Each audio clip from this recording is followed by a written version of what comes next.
Yo, man, welcome back to the channel. Y'all know what's up, Miss playing. We got Silentó. You know what I'm saying? Cringe rapper too, you know what I'm saying? Yeah, let's get it. For serious drugs like killing or dealing drugs, it's usually no surprise when we look at the material that they actually rap about. But what about a rapper who always talked about clean material? No, I'm not gonna lie. Boss me away, yeah. No, I mean, come on, let's be the band show. It was lit. It was.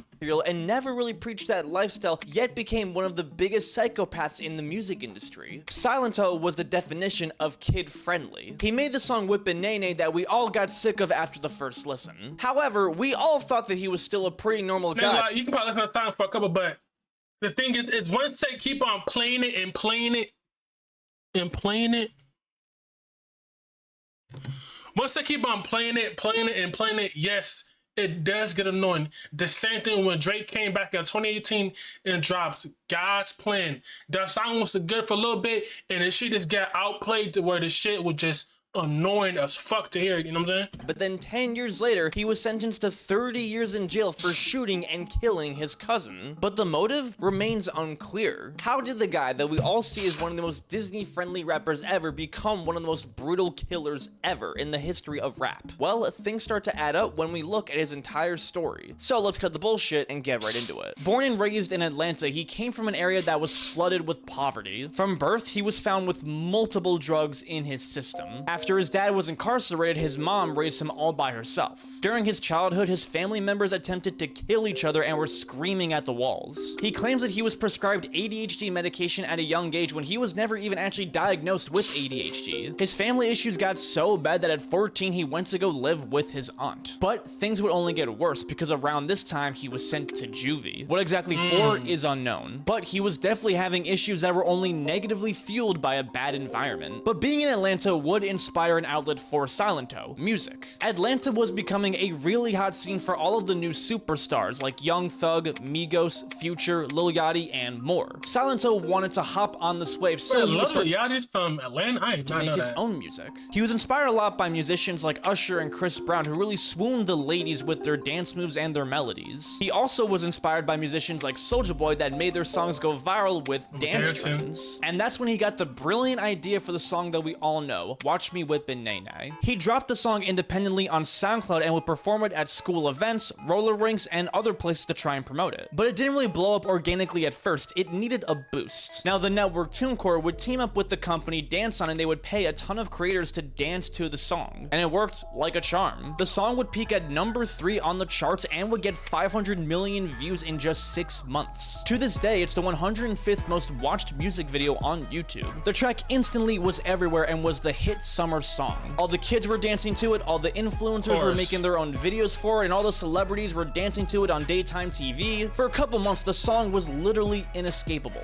It made sense that it was a success because it was a kid-friendly jam that could be played anywhere. It incorporated. The only thing about songs like this, like dance songs, sometimes people be one-hit wonders because they can't create that next dance song that's gonna get people cut like their attention. You know what I'm saying? Like that Soulja Boy, you know what I'm saying? He had the bar walk, he had Doink, kiss him through the phone. He had Crank That. He had other songs that he did, but like it's when you do like these dance. See, the thing is when you do these dance songs that has like a catch, it's like I don't know, it's like 50-50.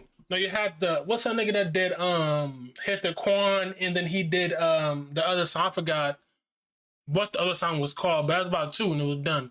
These dance songs, yeah, they're cool at the moment, but then it's like, what is for the future? Because that's it now. What are you gonna drop next? You know what I'm saying? These dance songs, you know what I'm saying? But back 2015, that song was going popular. Middle school days. All the cool hip-hop trends, but was still PG rated. We all cringe at this song now, but back then it was a genius business move for Silentó because it made him super brand friendly. He was doing deals with Beats, he had features on Nickelodeon, and he went on tour, and he developed a really good persona by encouraging kids to stay in school and be responsible. How's your grades in school, man? They good, I gotta go back. I heard that, New man. semester. Go ahead now. I love how he's saying I gotta go back, because if I was 17 I had a hit record, I would go back too. Yeah, okay. Something in your eye right there. Now I want to go back just to show them, this is what I'm doing. At age 17, he was living the dream. But this wouldn't last long because it also heavily played to his disadvantage. Now, this song was really something you played for kids at a party or something. No one was really bumping it in their car or at the gym or really listening to it on their own. So pretty quickly the song died out and Silentó was deemed as a one-hit wonder. He wasn't really accepted in the world of hip-hop and was seen as a joke. He didn't really work with any— That's what I've been saying. This song you probably at a kid's party. You know what I'm saying? This be the song like the Cupid Shuffle, stuff like that, to where it's at parties, you do it one time and it's over. You know what I'm saying? These songs you do at parties. Watch me with me. You know what I'm saying? You do at parties, dance videos too, and then you're done. Nobody's gonna listen to this in their cars, jamming to it. No. Unless the kids want to hear it. But nobody jamming to this in the car. Remember, they did the same thing to Soulja Boy with this when doing that little dance. I'm talking about, oh, he's not gonna make it. But he made it in the way. Silentó maybe could have made it in the way if he had some other songs where it's like eye catches people to where they want to listen to it. You know what I'm saying? How Soulja Boy had this and kind of just disappeared. He barely released any new music and basically disappeared for a couple years. When asked why he was gone for so long, that was the other song that won. That's the other song that won. The ice cream song. This one right here. I forgot what song this was. I know it take you in my hands, I am moving.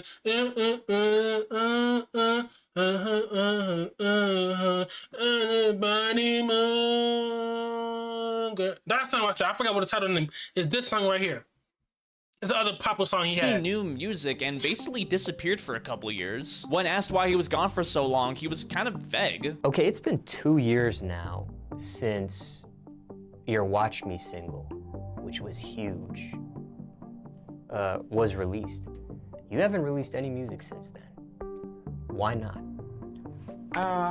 I've been focused on my branding, which genres I want to try out, which direction I want to go in, and for the most part. I mean, y'all, I think he was supposed to be like the new age Soulja Boy in a way. Just he didn't take advantage of his like popularity at that time. He didn't take advantage, I promise you. He was supposed to be the new age Soulja Boy of the generation at that time. He was supposed to be the new age Soulja Boy. You know what I'm saying? We know Soulja Boy from the Crank That. We know him from the Watch Me Whip. Nay. He was supposed to make songs that hit after hit after hit. How Soulja Boy. Now we know Crank That came out in like 2007 or 2008, something like that. Just YouTube wasn't on. Music wasn't really existed in 2008. I think it came in 2009 or something like that. That's when they put all these songs out. Soulja Boy had Crank That. He had Doink, Kiss Me Through the Phone. He had all these other songs. He had Turn My Swag On, Turn My That. Silentó was supposed to be that new age Soulja Boy in today's era. Or back in 2015, that era. He's supposed to be the new age Soulja Boy. You know what I'm saying? How Soulja Boy had it from the early 20s. That was supposed to be Silentó, but some people don't know how to take advantage of stuff like that.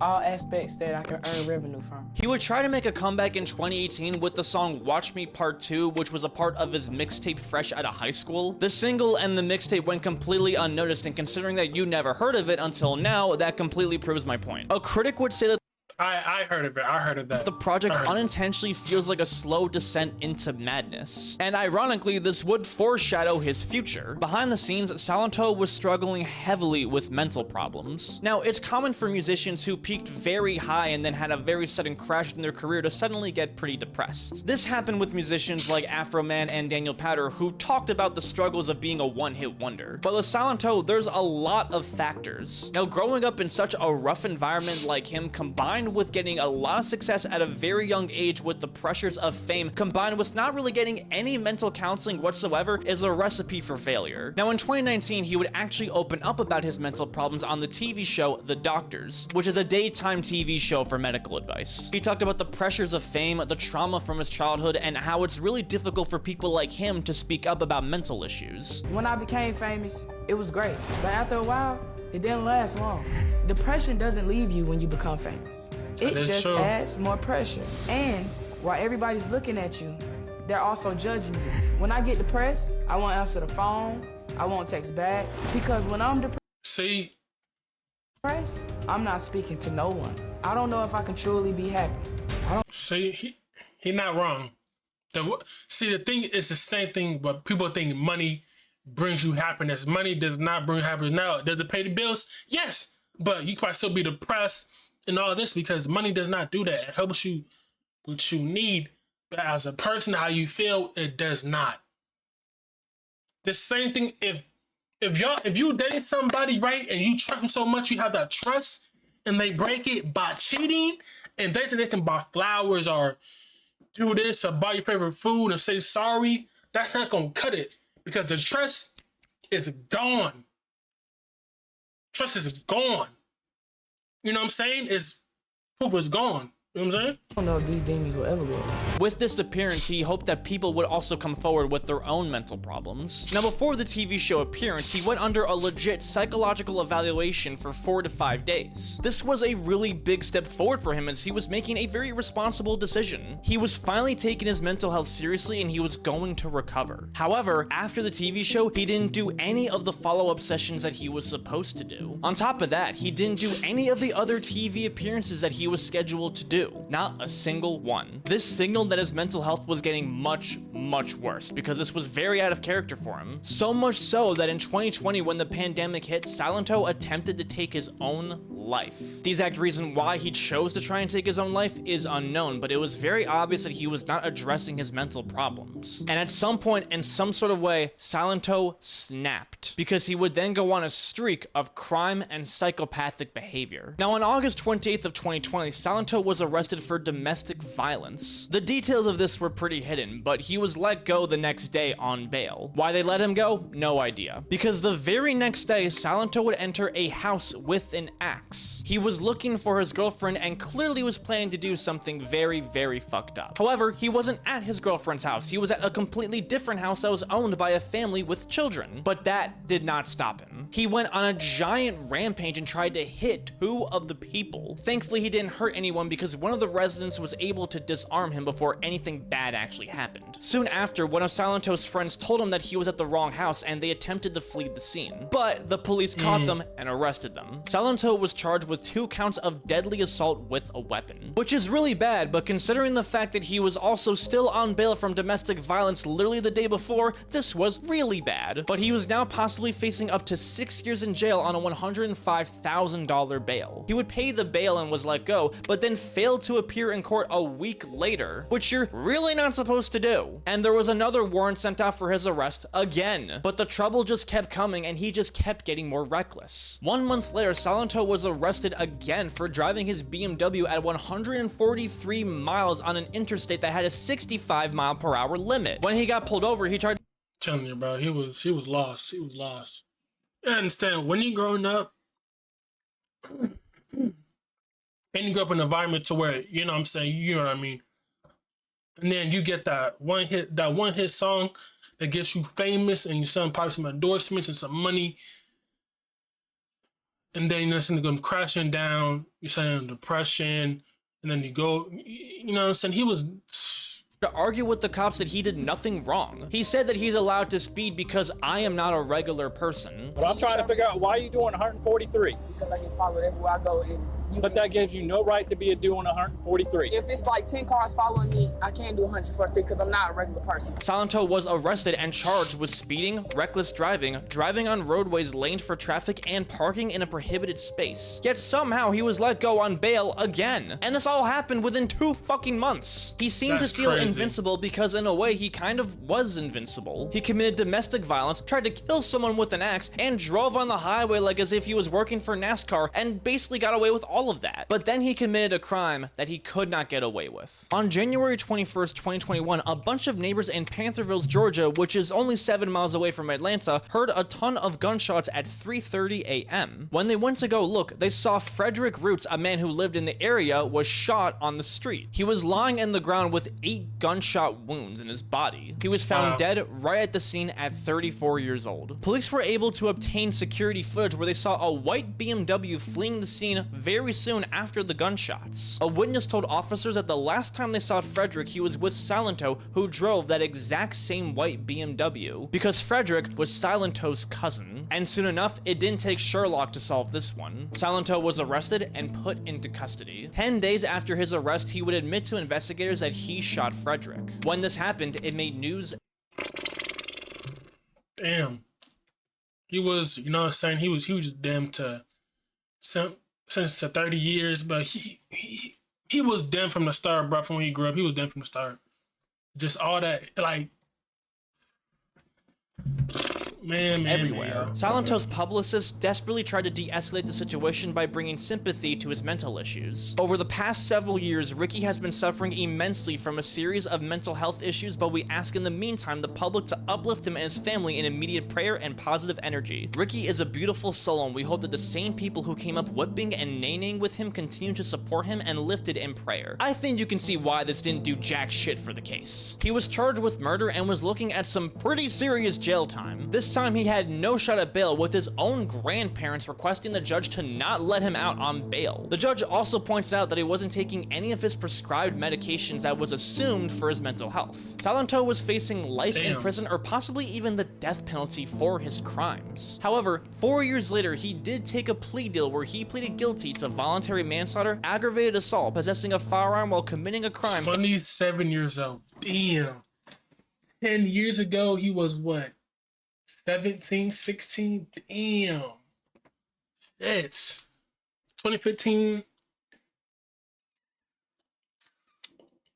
I don't know how old I was back in 2015. And concealing the death of another. He was officially sentenced to 30 years in jail. On parole, he could come out as early as 2030 and possibly as late as 2055. Why exactly Silentó committed this crime or any other crime is really unclear. He admitted to murdering his cousin but gave no motive why, and investigators still never really found the direct reason. It's also unclear why he tried to slice his girlfriend with an axe. But one thing's for sure is that Silentó suffered from some pretty insane mental health issues that he really should have addressed before. With all of the things that he was pressured to do at such a young age, it's no wonder why he went off the rails. But at the same time, it's also his fault for not taking the proper protocol for addressing his mental health when he had so many opportunities to do so. And as a result, other people had to suffer for it. In pleading guilty, Silentó also pleaded to mentally ill, so the prison will be required to treat him mentally for his issues while in prison. Hopefully, he can make a.